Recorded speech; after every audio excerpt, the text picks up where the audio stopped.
KD creative point आपके लिए कुछ ऐसे क्वेश्चन लाया है जो आपकी एग्जाम के पॉइंट ऑफ व्यू से बहुत ही महत्वपूर्ण है। जिस प्रकार से आप लोग हर एग्जाम में जवाब देते वक्त कंफ्यूज हो जाते होंगे, वैसे ही क्वेश्चन आपको केडी क्रिएटिव पॉइंट प्रोवाइड करता है। चलिए सवालों की ओर चलते हैं। सीमा के बॉर्डर पर एवं पहाड़ों पर सड़कों का निर्माण कौन सा विभाग करती है? National highway, Vaishali highway, BRO या AECOM? इस क्वेश्चन का सही जवाब होगा सी, BRO। BRO की गठन कब किया गया था? इसका गठन जो किया गया था 7 मई 1960 ईस्वी को। मैं आपको लिख के बता दूं, और इसका जो मुख्यालय है वो न्यू दिल्ली में स्थित है। और 2021 में जो मनाया गया था 7 मई को 61वां स्थापना दिवस मनाया गया था। अक्सर आपको एग्जाम इस तरह के क्वेश्चन देखने के लिए मिल जाता होगा। चलिए आगे सवाल की ओर चलते हैं। अगला सवाल आपको जो भी देखने के लिए मेरे चैनल पर मिलेगा, सारा सिमिलर टाइप का क्वेश्चन देखने के लिए मिलेगा। राज्यों में सड़कों का निर्माण किसके द्वारा किया जाता है? LNT के द्वारा, रिलायंस के द्वारा, नेशनल हाईवे के द्वारा या LNT टिस्को के द्वारा? इस क्वेश्चन का सही जवाब होगा सी, नेशनल हाईवे के द्वारा। नेशनल हाईवे की स्थापना जो किया गया था भारत सरकार के द्वारा 1995 ईस्वी में। आप लोग डेट भी लिख लें कि इसकी स्थापना कब हुई थी, 1995 ईस्वी में। अगर आपसे पूछा जाए कि भारत में सबसे बड़ा NH कौन सा है, तो वो है NH 7, और इसका विस्तार जो है NH 7 का उत्तर प्रदेश से कन्याकुमारी तक स्थित है। और मैं बता दूं कि सबसे छोटा अगर NH आपसे पूछ लिया जाए तो आपके सवालों में, तो वो होगा 966B होगा। और ये जो 966B की लंबाई मैं बता दूं आपको, ये कहां से कहां तक फैली हुई है, ये वेलिंगटन से कोच्चि तक फैली हुई है। चलिए आगे सवाल की ओर चलते हैं। अगला सवाल आप देख रहे हैं ना, किस प्रकार से आप लोग को कन्फ्यूज किया गया है। उसमें पूछा गया आया था जवाब BRO, और इसमें आया है नेशनल हाईवे, क्योंकि वो सड़क बनाती है पहाड़ों पे और ऊंचे स्थानों पे वो सड़क बनाती है BRO। और नेशनल हाईवे का काम है जो राज्य में जितनी भी सड़क बनती है सभी NH के नेशनल हाईवे के द्वारा बनाया जाता है। चलिए आगे सवाल की ओर चलते हैं। प्रस्तावना को संविधान की आत्मा किसने कहा था? रामधारी सिंह दिनकर ने, डॉक्टर भीमराव अंबेडकर ने, डॉक्टर स्वामी दास ने या ठाकुर दास भार्गव ने? इस क्वेश्चन का राइट आंसर होगा ठाकुर दास भार्गव ने संविधान की आत्मा कहा था। ठाकुर दास जो भार्गव थे वो एक अच्छे लीडर थे, और इसकी जो प्रस्तावना को जो पेश किया गया था वो जवाहरलाल नेहरू के द्वारा पेश किया गया था। और मैं बता दूं, अगर आपसे एग्ज़ाम में डेट पूछ लिया जाए कि इसको कब पेश किया गया था प्रस्तावना को, यह आप लोग लिख ले 13 दिसंबर 1946 ईस्वी को पेश किया गया था। और किसके द्वारा? जवाहरलाल नेहरू के द्वारा। चलिए अगले सवाल की ओर चलते हैं। अगला सवाल आपको इसी से संबंधित देखने के लिए मिलेगा। प्रस्तावना को पहचान पत्र की संज्ञा किसने दिया था? देख रहे हैं ना, दोनों प्रस्तावना से ही संबंधित क्वेश्चन आपको देखने के लिए मिल रहा है, और दोनों का जवाब अलग अलग आएगा। इसी तरह का क्वेश्चन आपको केडी क्रिएटिव पॉइंट आपको प्रोवाइड करता है। अगर आप मेरे चैनल पे फर्स्ट टाइम आए हैं तो मेरे चैनल को सब्सक्राइब कर दे और बेल आइकन को दबा दे, ताकि मेरी आने वाली सारी वीडियो की नोटिफिकेशन आपको मिल सके। अगर मेरा वीडियो अच्छा लग रहा हो तो इसे लाइक करें और दोस्तों के साथ शेयर करें। चलिए इसका जवाब देखते हैं क्या होता है। AN पालखीवाला ने, BN पालखीवाला ने, शिवनंदन सहाय ने या दीप नारायण ने? इस क्वेश्चन का राइट आंसर होगा AN पालखीवाला ने, यानी ए इस क्वेश्चन का राइट आंसर होगा। मैं और बता दूं कि प्रस्तावना को जो स्वीकार किया गया था वो 22 जनवरी, आप लोग लिख लें, 22 जनवरी 1947 ईस्वी को प्रस्तावना को स्वीकार किया गया था। देखिए डेट में जो आप लोग को बता रहा हूँ उसको आप लोग ध्यानपूर्वक देखिएगा, और मैं बता रहा हूँ कि इसको अपनाया गया था उसका डेट कुछ और ही आएगा, इसको आप लोग लिख लें। इसको जो अपनाया गया था 26 नवंबर 1949 को। अक्सर आप लोग को एग्ज़ाम में यही पूछा जाता है कि इसको कब अपनाया गया था, तो 26 नवंबर 1949 को। अगर आपसे पूछ लिया जाए इसको लागू कब किया गया था प्रस्तावना को, तो प्रस्तावना को लागू जो किया गया था 26 जनवरी 1950 ईस्वी को। देख रहे हैं ना, डेट बदल रहा है, हर चीज़ बदल रहा है, पर लागू कब किया गया था, अपनाया कब गया था। इससे आप लोग अच्छी पूर्वक या तो एक दो बार वीडियो को देख ले या तो इसको अपने कॉपी में राइट डाउन कर ले, ताकि आप अच्छी पूर्वक से इसे याद रख सके। चलिए अगले सवाल की ओर चलते हैं। भारत में सबसे ज़्यादा वन कहाँ पाए जाते हैं? छत्तीसगढ़ में, मध्य प्रदेश में, असम में या हिमाचल प्रदेश में? इस क्वेश्चन का राइट आंसर होगा मध्य प्रदेश में, यानी बी इस क्वेश्चन का सही जवाब होगा। और मैं बता दूं कि मध्य प्रदेश का अन्य नाम भी है, इसे हृदय प्रदेश भी कहा जाता है, सोया प्रदेश भी कहा जाता है, टाइगर प्रदेश भी कहा जाता है। यहाँ सोयाबीन की खेती सबसे ज़्यादा होती है, इसलिए इसे सोया प्रदेश कहा जाता है। भारत के पूरे जंगल में, जितना भारत में पूरे जंगल है उसका 30% एरिया जो कवर करता है वो मध्य प्रदेश कवर करता है। चलिए आगे सवाल की ओर चलते हैं। अगला सवाल आप लोग ध्यानपूर्वक देखिएगा, क्योंकि इसमें पूछा जा रहा है सबसे ज़्यादा वन कहाँ पाए जाते हैं। अगला जवाब देखते हैं सवाल क्या होता है। भारत में सबसे ज़्यादा प्रतिशत वाले वन किस राज्य में पाए जाते हैं? देखिए इसमें प्रतिशत में पूछा जा रहा है। असम में, केरल में, कर्नाटक में या मिजोरम में? इस क्वेश्चन का सही जवाब होगा डी, मिजोरम में पाए जाते हैं। प्रतिशत में अगर आपसे पूछ लिया जाए सबसे ज़्यादा वन कहाँ पाया जाता है तो वो मिजोरम में। अगर नॉर्मल पूछा जाए कि सबसे ज़्यादा वन किस राज्य में पाया जाता है तो वो मध्य प्रदेश में। चलिए आगे सवाल की ओर चलते हैं। देख रहे हैं ना सवालों में किस प्रकार आप लोग कंफ्यूज हो रहे होंगे कि किस तरह से क्वेश्चन पूछा जा रहा है और जवाब अलग अलग आ रहा है। केडी क्रिएटिव पॉइंट पर आपको जितने भी सवाल देखने के लिए मिलेगा, मेरे प्ले लिस्ट में सारा इसी टाइप का क्वेश्चन देखने के लिए मिलेगा। आर्ट्स पेपर का हो, साइंस पेपर का हो या बीपीएससी पेपर का, सारा इसी टाइप का क्वेश्चन आपको केडी क्रिएटिव पॉइंट प्रोवाइड कर रहा है। चलिए चलते हैं सवाल की ओर। बाएं से दाएं की ओर लिखी जाने वाली लिपि कौन सी है? रोमन लिपि, खरोष्टी लिपि, देवनागरी लिपि या ब्राह्मी लिपि? इस क्वेश्चन का सही जवाब होगा ब्राह्मी लिपि, यानी डी इस क्वेश्चन का सही जवाब होगा। यह लिपि आर्यों के द्वारा दर्शाया गया था। यह दुनिया की सबसे प्राचीन भाषा है ब्राह्मी लिपि। इस लिपि में कुल संख्या है 8। ब्राह्मी लिपि को अभी तक जिसने पढ़ा वो सबसे पहले पढ़ा था जेम्स प्रिंसेस ने। जेम्स प्रिंसेस ने ब्राह्मी लिपि को कब पढ़ा था? 1837 ईस्वी में। चलिए अगले सवाल की ओर चलते हैं। अगला सवाल आप लोग ध्यानपूर्वक देखिएगा। दाएं से बाएं की ओर लिखी जाने वाली लिपि कौन सी है? मैथिली लिपि, खरोष्टी लिपि, फारसी लिपि या रोमन लिपि? इस क्वेश्चन का राइट आंसर होगा खरोष्टी लिपि, यानी बी इस क्वेश्चन का सही जवाब होगा। खरोष्टी लिपि को गंधार लिपि भी कहा जाता है। इसका खरोष्टी लिपि का जो प्रयोग किया गया था वो कुषाण काल में प्रयोग किया गया था।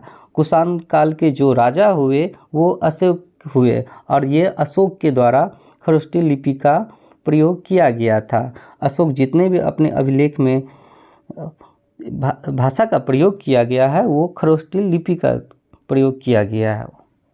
चलिए आगे सवाल की ओर चलते हैं।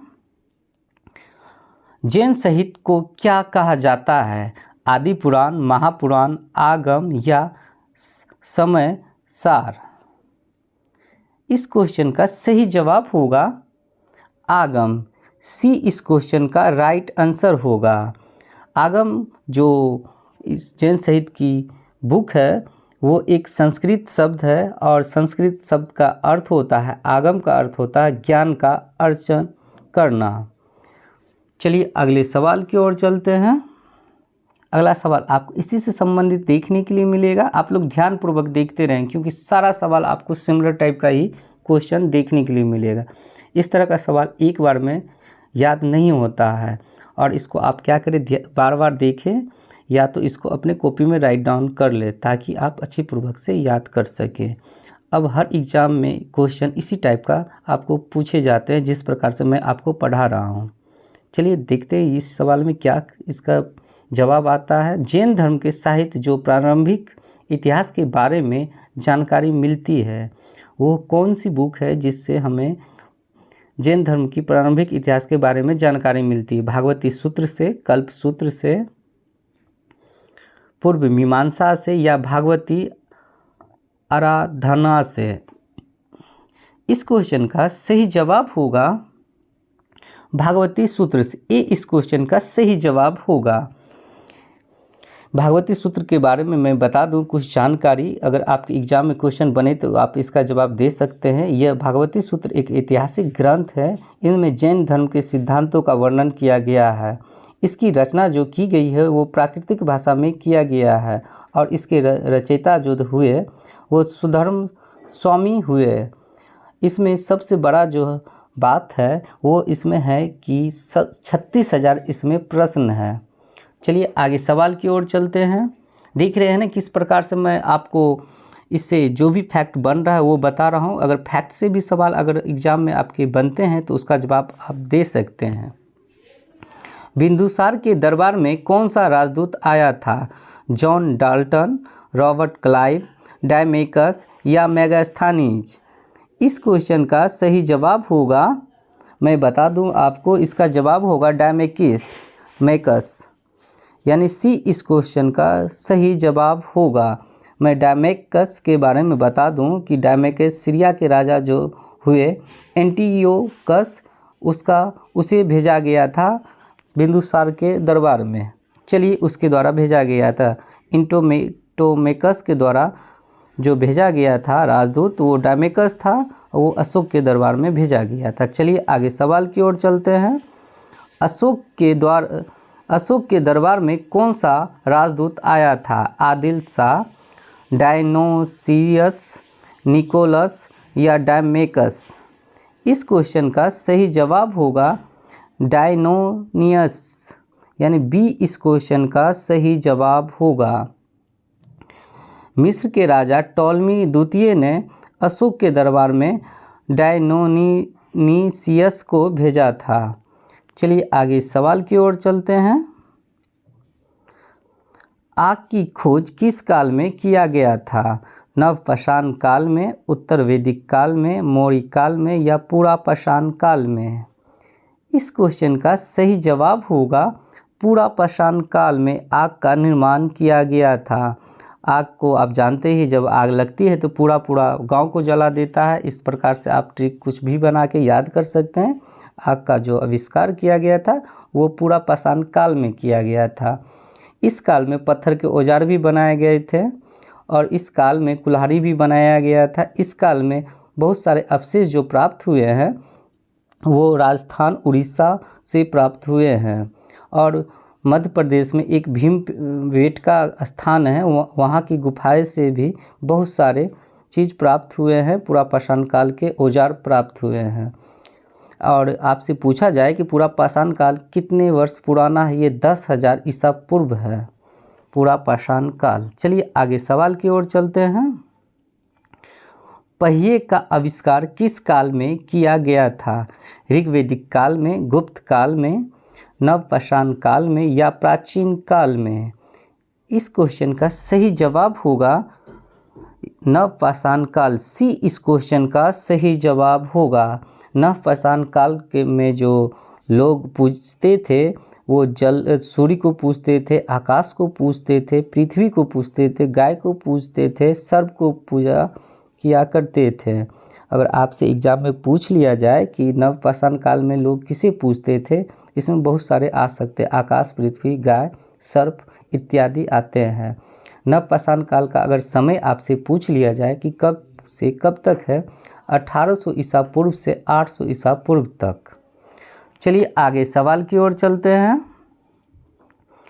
मनुष्य ने सर्वप्रथम किस धातु का प्रयोग किया था? लोहा का, स्टील का, तांबा का या पीतल का?